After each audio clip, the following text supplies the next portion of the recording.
Orient bell tiles studio से आप देख रहे हैं एबीपी न्यूज। नमस्कार, एबीपी न्यूज पर हाजिर हूं मेरा माना इसार खान। खबर दिन भर देख रहे हैं आप और आइए विस्तार से खबरों का रुख करेंगे। सबसे पहले आपको अपडेट दे दें, यूजीसी के नए नियमों को लेकर जो विवाद चल रहा है, इसी पर बड़ी खबर इस वक्त ये मिल रही है। नए नियम पर कमेटी बनाने की तैयारी में है यूजीसी। नए नियम को लेकर देश के अलग अलग इलाकों में सवर्ण समाज प्रदर्शन कर रहा है। विरोध करने वाले इसे जातीय भेदभाव बढ़ाने वाले नियम बता रहे हैं। उनका कहना है नए नियम से भेदभाव मिटेंगे नहीं बल्कि और ज्यादा बढ़ेंगे। आपत्ति यह है कि पहले से ही यूजीसी ने यह मान लिया कि जो सवर्ण जाति के लोग हैं सिर्फ वो ही भेदभाव करते हैं, क्योंकि नए नियम में एससी एसटी के अलावा अब ओबीसी को भी शामिल कर उनको भी भेदभाव से पीड़ित की लिस्ट में रख लिया गया है। मतलब बचा कौन? सिर्फ सवर्ण। और ऐसे में उत्पीड़न कौन कर सकता है? यूजीसी के नए नियम के हिसाब से तो सिर्फ सवर्ण ही हैं जो दूसरों का उत्पीड़न कर सकते हैं। जो एक्ट है इससे हम लोगों को आपत्ति है। ये जो इक्विटी कमेटी में स्वर्ण समाज का पर्याप्त प्रतिनिधित्व नहीं है, पहली आपत्ति ये है। दूसरी आपत्ति ये है कि यदि कोई झूठी कंप्लेंट करता है तो उसके खिलाफ सजा का प्रावधान होना चाहिए, जो इस कानून में नहीं रखा गया। यानी कि झूठी कंप्लेंट करने के खिलाफ सजा होनी चाहिए और इक्विटी कमेटी में स्वर्ण समाज का पर्याप्त प्रतिनिधित्व होना चाहिए। लेकिन यूजीसी की तरफ से कहा गया है कि जल्दी एक क्लैरिफिकेशन जो है वो इस पूरे मामले पर दिया जाएगा। ये हमें क्लैरिफिकेशन से नहीं चलेगा, ये कानून पूरे वापस लेनी पड़ेगी। हम वापस लेंगे, हम अपना प्रोटेस्ट खत्म करेंगे कभी जब ये वापस लेंगे। कानून के रहने से दिक्कत क्या है? हमारे बच्चों को डायरेक्टली अपराधी बनाया जा रहा है इस कानून के तहत, क्योंकि जब बच्चा थोड़ा बहुत पढ़ने में ठीक होगा, किसी आपसी रंजिश के कारण उसके ऊपर झूठे मुकदमे और झूठे आरोप लगाए जाएंगे, जिसके साथ वो जो है जेल में बंद रहेगा 2 साल 3 साल या निलंबित किया जाएगा। उसके बाद बच्चे का होगा क्या, करियर क्या बनेगा? वो अपराधी बनेगा। ठीक है, और भी कुछ लोग हैं। आप ये बताइए कि ये जो नया नोटिफिकेशन है इक्विटी, इसमें तो ये कहा गया ना कि अगर भेदभाव होगा, भेदभाव करने के लिए ताकि किसी कैंपस में जाति के आधार पर या धर्म के आधार पर किसी तरीके का भेदभाव ना हो, उसके लिए यूजीसी की ओर से ये जो नया नोटिफिकेशन है वो लाया गया है। एक बात बताइए, इस देश में एससी एसटी एक्ट क्यों लाया गया था? खत्म करने के लिए। क्या हो रहा है? सवर्णों का और पिछड़ों का शोषण हो रहा है उस एक्ट से। पैसा ऐंठने के लिए लोग फर्जी एक्ट लगा रहे हैं, उसका क्या? तो ये जो एक्ट लाया गया है ना, ये रॉलेट एक्ट की तरह, ये भी वही काम करेगा। तो मैं चाहता हूं कि अभी जो जातीय भेदभाव फैलने वाला है वो उसको रोका जाए। अगर जो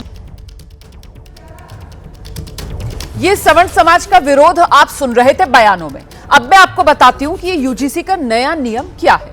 देखिए, जातीय भेदभाव में एससी एसटी के अलावा जो ओबीसी हैं उनको भी शामिल कर लिया गया है। यूजीसी के नए नियम में भेदभाव में एससी एसटी पहले से थे, इसमें ओबीसी शामिल कर लिए गए। अब यह है कि झूठी शिकायतों को लेकर ना कोई जुर्माना और ना ही किसी तरीके के निलंबन का कोई प्रावधान रखा गया है। कॉलेज यूनिवर्सिटी में 24 घंटे की एक हेल्पलाइन का गठन किया जाए। समता समिति में एससी एसटी ओबीसी महिला का प्रतिनिधित्व हो, लेकिन इसमें सवर्ण समाज के प्रतिनिधित्व को लेकर कुछ नहीं कहा गया है। इसको लेकर भी नाराजगी है। तो ये वो नए नियम हैं, यूजीसी के नए नियम। जातीय भेदभाव में एससी एसटी के अलावा ओबीसी को शामिल कर लिया गया है। झूठी अगर शिकायत होगी तो झूठी शिकायत करने वाले पर ना किसी तरीके का जुर्माना, ना किसी तरीके के निलंबन या सजा का कोई प्रावधान है। कॉलेज यूनिवर्सिटी में एक 24 घंटे हेल्पलाइन के गठन की बात इस नए नियम में कही गई है। और ये जो समता समिति होगी, इसमें एससी एसटी ओबीसी महिला का प्रतिनिधित्व होगा।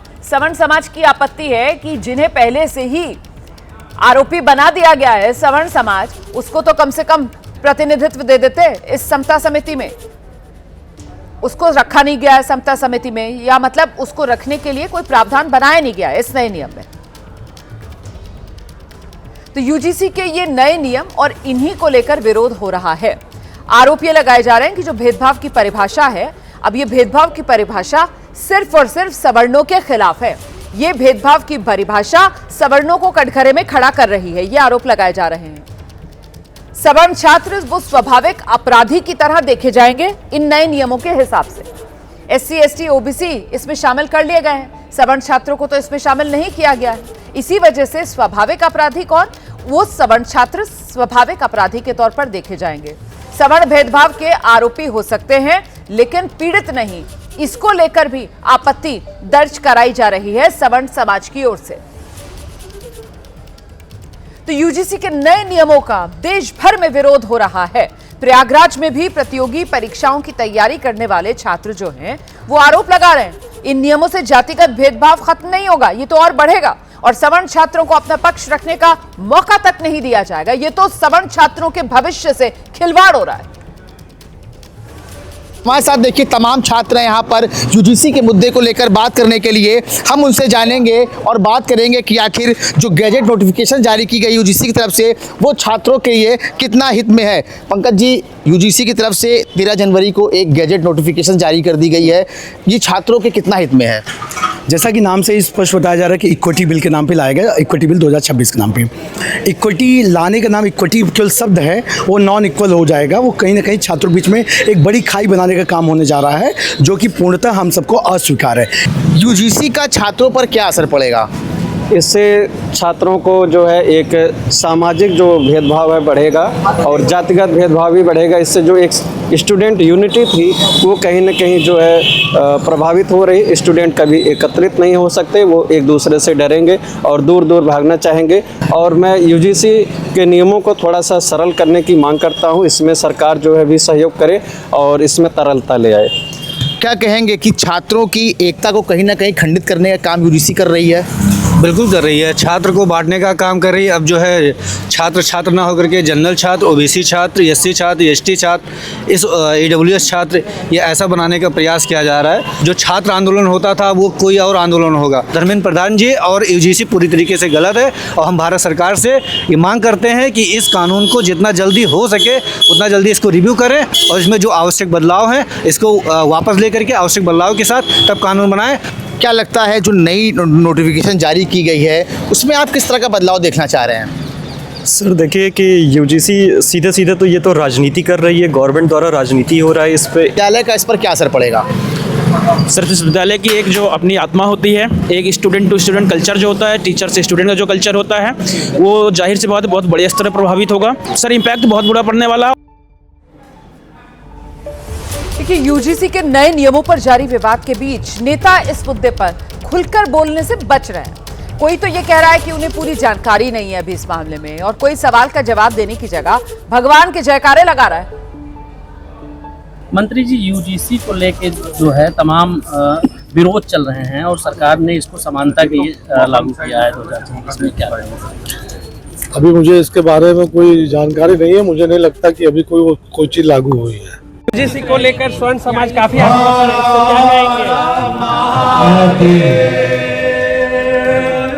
भगवान विष्णु माता लक्ष्मी की जय, यादव के विजय हरिहर नाथ की जय।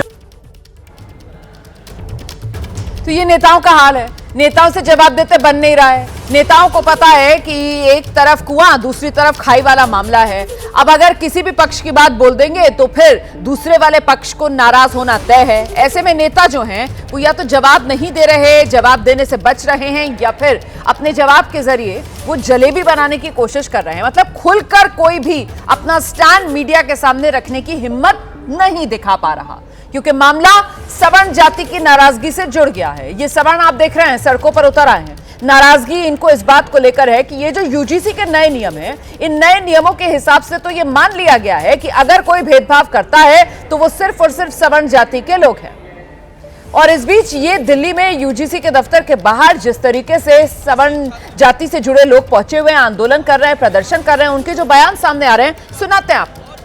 उसकी कोई बात नहीं, और मैं सवर्ण होके आपको अगर एक शब्द गाली दे दिया तो आपकी भावनाएं हाथ होगी, आप मुझे मुकदमा लिखवा देंगे। ऐसा कानून हम सवर्ण छात्रों पर क्यों लादा जा रहा है, क्यों थोपा जा रहा है? क्या हम सरकार से एक क्वेश्चन करते हैं, एक स्टूडेंट होने के नाते, क्या सवर्ण छात्र को अलग कॉलेज दिया जाएगा, अलग अनुसंधान दिया जाएगा, अलग ही स्कूल दिए जाएंगे, अलग से प्रतिभा दी जाएगी। और मैं तो कहना चाहता हूँ हम कॉलेज में 80% प्रोफेसर छात्र वो प्रोफेसर जो हैं वो सवर्ण हैं, क्या सवर्ण को अलग कर दिया जाएगा? वो सिर्फ सवर्ण को ही पढ़ाएंगे? अगर कल के किसी स्टूडेंट का अपने प्रोफेसर के खिलाफ भावनाएं आहत हो गई, वो प्रोफेसर भी अंदर करवा देगा। ठीक है, तो देखिए ये तर्क जो वो यहाँ पर दिया जा रहा है, जो प्रदर्शन करने आए लोग हैं। हम आपको दिखा दें कि ये सामने यूजीसी की बिल्डिंग है, ये यूजीसी का मेन गेट है, एंट्री गेट है। एंट्री गेट के बाहर चारों तरफ से जो दिल्ली पुलिस की जो बैरिकेडिंग है वो यहाँ पर बैरिकेडिंग बैरिकेड जो है वो लगाई गई। आप अंदर जाने की सर हम मेट्रो से बाहर आए थे, हमें रोका भी गया, हम पैदल चल के आ रहे थे, हमें पुलिस ने वहां रोका, बोला क्या करने जा रहे हो, वहां नहीं जाना है। हमें हमारे आधे दोस्त बाहर खड़े हैं, हमें अंदर नहीं आने दिया जा रहा है। यहाँ हमें मतलब आप कानून कोई बना दोगे, इक्वलिटी के नाम पर कुछ भी कानून बना दोगे कागज पे, और हमें जब हम प्रदर्शन करने आएंगे तो हमें रोकोगे? तो देखिए ये कैसा देश है? देखिए यहाँ पर ये यहाँ पर इन लोगों का ये गुस्सा है। और हम आपको दिखा दें कि ये जो प्रदर्शन कर रहे हैं, यहाँ पर बैरिकेड जो है वो यहाँ पर लगाए गए हैं दिल्ली पुलिस की ओर से, ताकि जो प्रदर्शनकारी हैं वो यहाँ से आगे जो है वो यूजीसी की बिल्डिंग तक जो है वो ना जाए। हम सवर्ण छात्र हैं, हमसे तो कोई संविधान मानता नहीं होगा, हम ये लिख के देते हैं हम सवर्ण। तो देख रहे हैं आप किस तरीके से ये यूजीसी के दफ्तर के बाहर जो सवर्ण सेना से जुड़े लोग हैं वो पहुंचे हुए हैं और वहां पर विरोध प्रदर्शन कर रहे हैं, धरने पर बैठ गए हैं। वो कह रहे हैं कि पुलिस जो है यहां पहुंचने से उन्हें रोक रही है। नाराजगी उनमें बढ़ती हुई यूजीसी के नए नियमों को लेकर, और मांग सरकार से वो यही कह रहे हैं कि इन नियमों को वापस लिया जाए। और इस बीच देखिए ये जो विरोध है यूजीसी के नए नियमों को लेकर, ये सिर्फ राजधानी दिल्ली, यूजीसी का दफ्तर, उसके बाहर तक सीमित नहीं है। ये जो आप तस्वीरें देख रहे हैं ये रायबरेली की तस्वीरें हैं। रायबरेली में भी यूजीसी के नए नियमों को लेकर विरोध किया जा रहा है और यहां ये विरोध का एक अलग अंदाज है। यूजीसी के नए नियमों का विरोध करने के लिए रायबरेली में जो सवर्ण सेना है उसके लोग नेताओं को ये चूड़ियां भेज रहे हैं, कहते हुए कि या तो आप विरोध कीजिए वरना बेहतर यह है कि आप अपने हाथों में ये चूड़ियां पहन लीजिए। तो यूजीसी के नए नियम, उसी को लेकर देश में ये बवाल आप कह सकते हैं, एक नया उबाल आप कह सकते हैं जो देखने के लिए मिल रहा है। सवर्ण समाज में गुस्सा है क्योंकि यूजीसी के नए नियम में मान लिया गया है सवर्ण ही भेदभाव करता है। क्या सवर्ण भेदभाव का शिकार नहीं हो सकता है? ये वो सवाल है जो सवर्ण जाति के लोग इस समय पूछ रहे हैं। अब मैं आगे बढ़ूंगी। बरेली के सिटी मजिस्ट्रेट पद से इस्तीफा देने वाले अलंकार अग्निहोत्री ने प्रशासन के खिलाफ मोर्चा खोल दिया है। अलंकार बरेली में जिलाधिकारी के दफ्तर के सामने धरने पर बैठ गए हैं। 2019 बैच के पीसीएस अफसर हैं अलंकार अग्निहोत्री। सोमवार को उन्होंने इस्तीफा दिया और इसके पीछे वजह शंकराचार्य का अपमान और ये यूजीसी का जो नए नियम है इसी को बताते हुए इसके विरोध में उन्होंने अपना इस्तीफा दिया। रात में डीएम से मुलाकात के बाद उन्होंने जिला प्रशासन पर ही खुद को बंधक बना लेने के आरोप लगा दिए। हालांकि प्रशासन ने उनके आरोपों को सिरे से खारिज किया है। देर रात सिटी मजिस्ट्रेट अलंकार अग्निहोत्री को निलंबित कर दिया गया और सुबह ये नोटिस उनके आवास पर लेकर प्रशासनिक टीम पहुंची। हालांकि उनका इस्तीफा अभी भी मंजूर नहीं हुआ है। रात से अलंकार अग्निहोत्री ने अपना सरकारी आवास खाली करना भी शुरू कर दिया। इससे पहले उन्होंने दोपहर 2 बजे जिलाधिकारी से मुलाकात करने की बात कही थी, लेकिन वो अभी जिलाधिकारी के दफ्तर के सामने धरने पर बैठे हुए। मैं जिलाधिकारी महोदय को चाहता हूँ यहाँ आए। अभी देखिए आपके सामने रोका गया, मैंने अब यहीं बैठा हूँ। जिलाधिकारी महोदय स्वयं यहाँ पे आए। इस समय संवैधानिक तंत्र विफल हो चुका है। एक व्यक्ति ऐसी विचारधारा का कौन व्यक्ति था जो ये बोल रहा था जिलाधिकारी महोदय को पागल हो गया? पूरे राष्ट्र को बताएं। जब तक जिलाधिकारी महोदय यहाँ के बताएं, पूरे राष्ट्र को बताएं कि किसने कॉल किया था जिलाधिकारी महोदय को कल जब ये बोला था कि ये पागल हो गया, बताएं। पूरे देश को बताएं ये ब्राह्मण विरोधी। मैं धरने पे क्या, मैं तो जिलाधिकारी महोदय से क्वेश्चन पूछ रहा हूँ। जब तक आप जमीन पर बैठे हो क्या धरना पर बैठे हुए हैं आप? वो एक सोची समझी साजिश जब फेल हो गई तो रात में जो है उन्होंने जो देर रात एक सस्पेंशन लेटर जारी किया। मैं तो पहले से ही त्याग पत्र दे चुका हूँ, ये मेरा संवैधानिक अधिकार है। माफ कीजिएगा, जिस तरीके के शब्दों का ये प्रयोग कर रहे थे अलंकार अग्निहोत्री, एबीपी न्यूज इस तरीके के शब्दों का समर्थन नहीं करता है। इसके लिए मैं खेद प्रकट करती हूं। आगे बढ़ रहे हैं हम। बरेली के ये जो निलंबित सिटी मजिस्ट्रेट है अलंकार अग्निहोत्री, डीएम कार्यालय के बाहर आपने देख ही लिया है, धरने पर बैठे हुए हैं। जिलाधिकारी कार्यालय के बाहर से एबीपी न्यूज संवाददाता उबैदुर रहमान मौके पर ही मौजूद हैं। अलंकार अग्निहोत्री के धरने पर बैठने के बाद वहां जो हालात बने हुए हैं उसी पर उन्होंने एक रिपोर्ट भेजी है, दिखाते हैं आपको।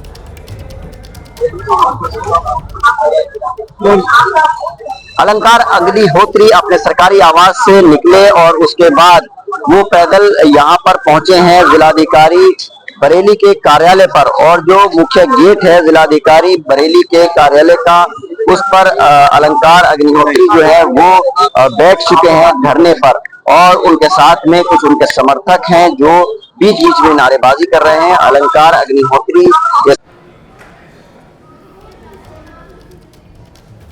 ये जो तस्वीरें आप देख रहे हैं वो लखनऊ की तस्वीरें हैं। देख लीजिए लखनऊ में भी किस तरीके से विरोध प्रदर्शन यूजीसी के नए नियमों को लेकर बढ़ता हुआ नजर आ रहा है। यूजीसी के नए नियमों के विरोध में लखनऊ यूनिवर्सिटी के छात्र सड़क पर उतर आए हैं, सड़क पर बैठकर प्रदर्शन कर रहे हैं। यूजीसी के नए नियम वापस लिए जाए, सवर्ण छात्रों की तरफ से ये मांग की जा रही है और यही मांग अब जोर पकड़ रही है। तस्वीरें लखनऊ यूनिवर्सिटी के बाहर की आप देख रहे थे, ये तस्वीरें आप देख रहे हैं दिल्ली यूजीसी दफ्तर के बाहर की।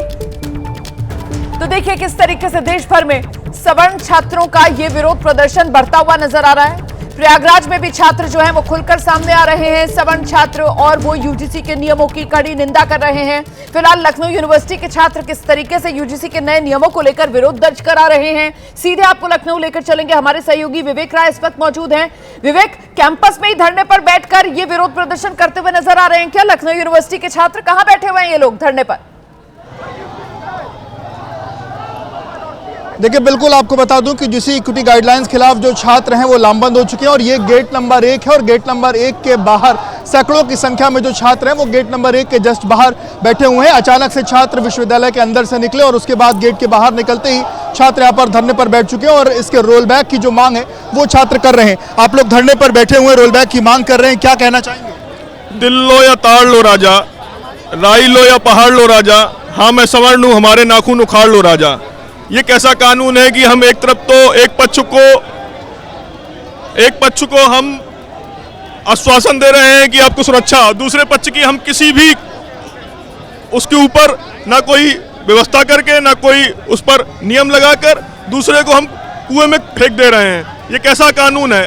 हाँ, अगर आपको कानून लाना था तो दोनों पक्षों को सहमति के साथ और दोनों पक्षों के कानून में समानता के साथ आपको लाना चाहिए था। और विश्वविद्यालय एक ऐसा विश्वविद्यालय जहां सारे वर्ग विशेष के लोग, सारे लोग एक साथ बैठकर भोजन करते हैं, एक साथ बैठकर खाना खाते हैं, उस जगह पर आप विभाजन की नीति ला रहे हैं। 4 मित्र बैठकर कोई वार्तालाप कर रहे हैं, किसी एक मित्र को खराब लग गया तो वो जाकर अगर कोई कार्रवाई करवा देगा तो वो निष्कासित हो जाएगा। बड़ा होगा रोल बैक की, बहुत बड़ा आंदोलन होगा। जब तक इस पर कोई संशोधन नहीं आएगा तब तक ये आंदोलन चलता रहेगा। आंदोलन बड़ा होगा, छात्रों और छात्रों के बीच चल रहे हैं। ये देखिए छात्र जो है वो आंदोलनरत हैं, बैठे हुए हैं। आप लोग आंदोलन पर बैठे हैं, क्या मांग करेंगे?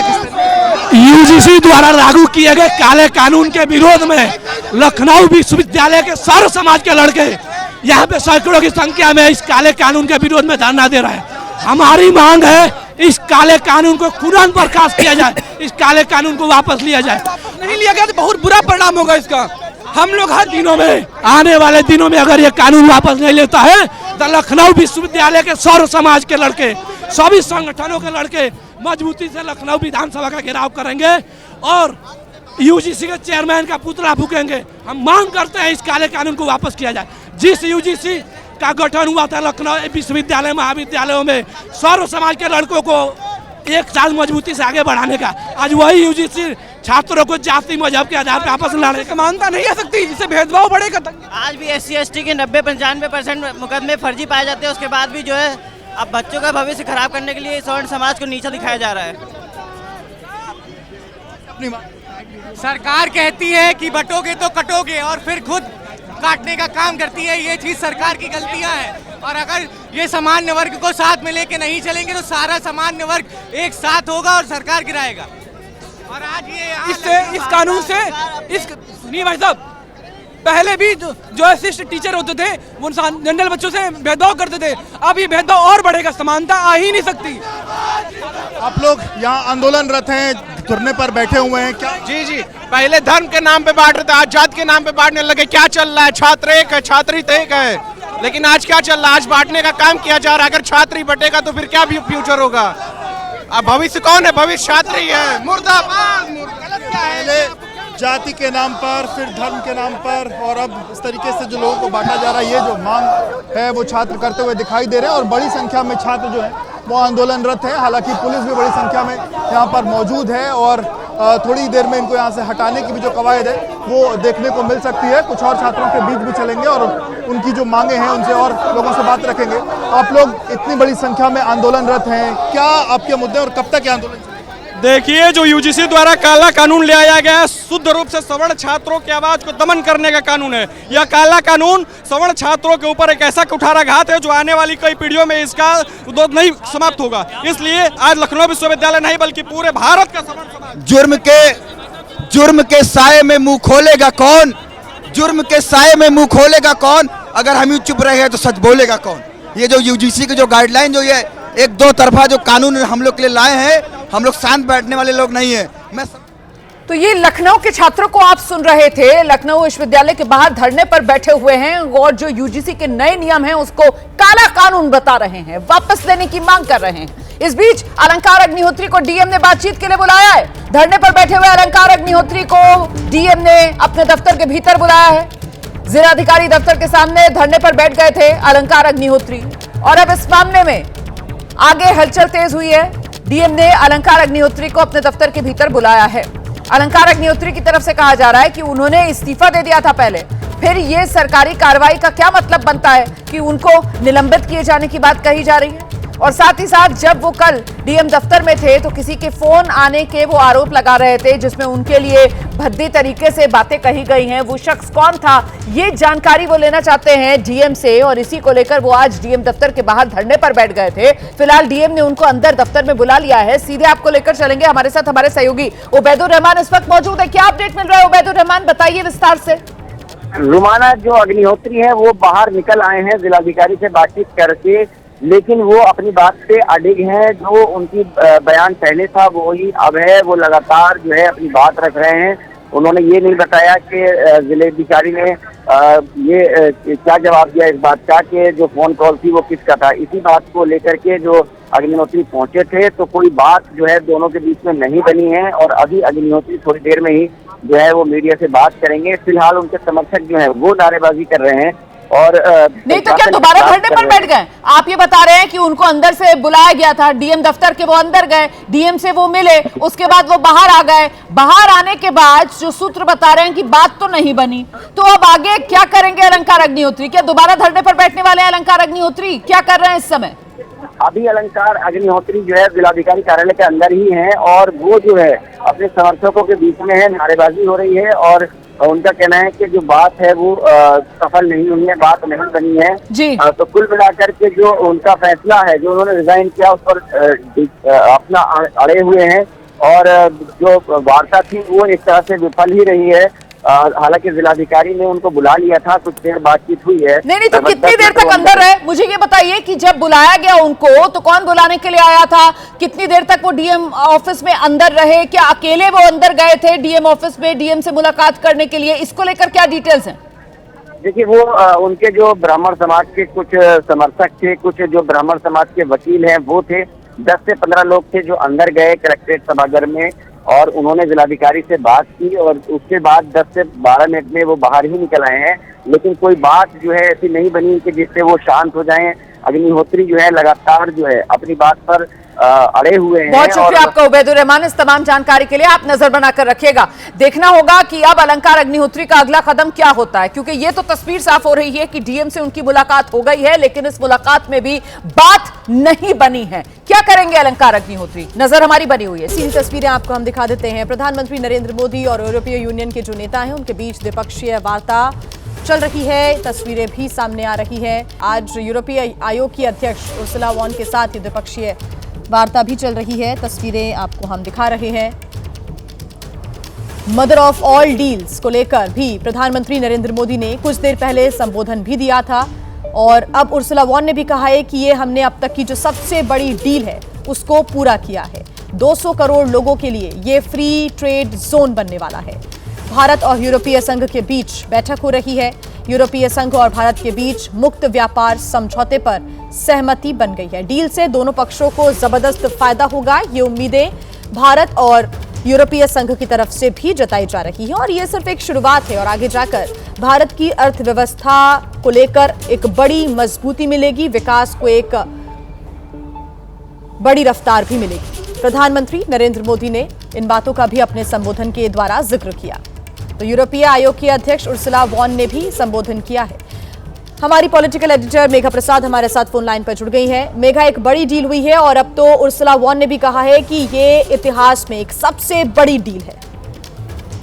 जी बिल्कुल, ये इतिहास ही रचा जा रहा है। अगर आप कितना व्यापक है ये फ्री ट्रेड एग्रीमेंट भारत और यूरोपियन यूनियन के बीच में, अगर वो समझें तो और ये इतिहास आज जब अनाउंसमेंट इसकी होगी, और मैं जहाँ हूँ अभी हैदराबाद हाउस में, वहाँ पर थोड़ी देर में प्रधानमंत्री जी आएंगे, उर्सुला वॉन डेर आएंगी, जो राष्ट्रपति हैं यूरोपियन काउंसिल के वो भी आएंगे। ये सारे लोग यहाँ पर आएंगे और उसके बाद एक प्रेस स्टेटमेंट होगी जिसमें बताया जाएगा, इसमें अनाउंसमेंट औपचारिक तरीके से की जाएगी कि ये डील ऑलमोस्ट हो गई है। जो जानकारी हम लोगों की है, जैसे प्रधानमंत्री जी ने आज सुबह अपने भाषण में कहा, जो कि भाषण इस मुद्दे के ऊपर नहीं था, लेकिन तब भी उन्होंने इस बात का जिक्र किया कि ये डील हो चुकी है। जो हम लोग समझ रहे हैं, दोनों पक्षों के जो अफसर हैं जो इसमें इन्वॉल्व हैं सारे डील को खत्म करने के लिए, जो फाइनलाइजेशन हो रही है, उनका ये कहना है कि जितनी बातें होनी थी, जितनी डिस्कशन होनी थी इस डील के ऊपर, वो सारी खत्म हो गई है। कुछ ऐसे इश्यूज थे जिस पर अग्रीमेंट नहीं हो रही थी, वो सब कुछ हो गया है। लेकिन क्या ये डील आज साइन होगी, ये बड़ा सवाल है कि डील साइन होगी या नहीं होगी। और इस बात की जानकारी थोड़े समय में होगी, क्योंकि ऐसा समझा जा रहा है कि इस डील को लीगली वेट किया जाएगा। इसमें 4-5 महीने लगेंगे और शायद साइनिंग उसके बाद ही होगी। लेकिन एक तरीके से समझिए कि भारत और यूरोपियन यूनियन एक साथ आकर इस बात का अनाउंस करेंगे कि डील टेक्निकली डील हो गई है, अब बस सिग्नेचर बचा है। ठीक मेघा, आप नजर बना के रखिएगा, आगे आपसे अपडेट्स हम लेते रहेंगे। फिलहाल शुक्रिया तमाम जानकारी के लिए।